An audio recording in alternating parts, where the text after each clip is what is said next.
After you went to the neuropsychologist, did he refer you to additional therapies to help you with the problems he identified? Well, I've been an organist in my Episcopal church for a long, long time.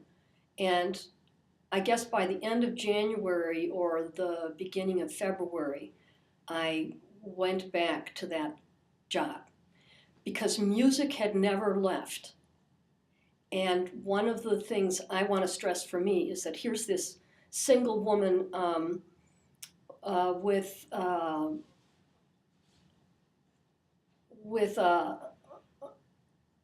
support group of friends. And I had to find out if I still had music in me. So a couple of days before Christmas, I was just sitting there lying in my bed thinking about where is my life? And I said, I have to do something. So I asked where there was a piano. So I'm on the rehab floor now. And they showed me where a piano was. And I couldn't see. I could hardly walk.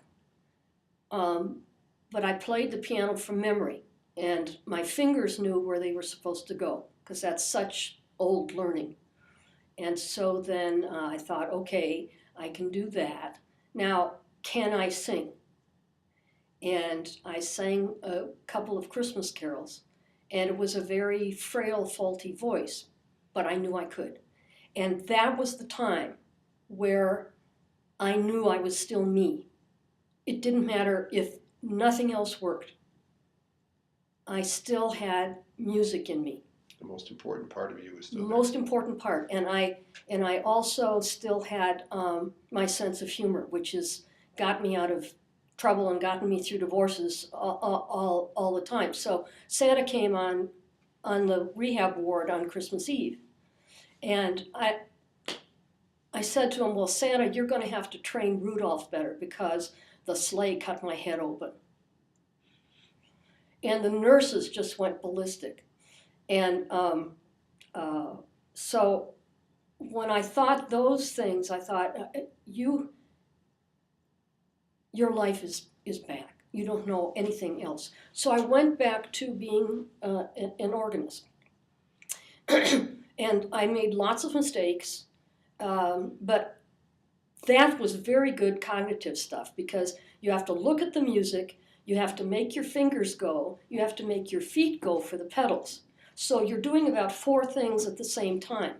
And trying to play in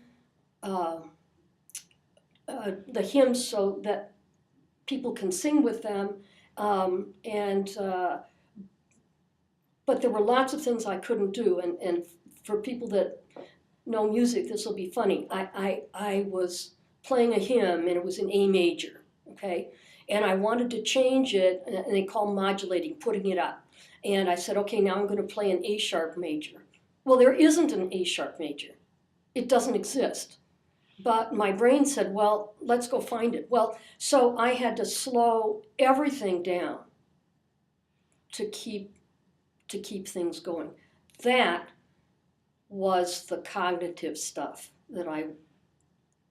Now you've got me intrigued. Is A sharp the same as B flat? Yes, but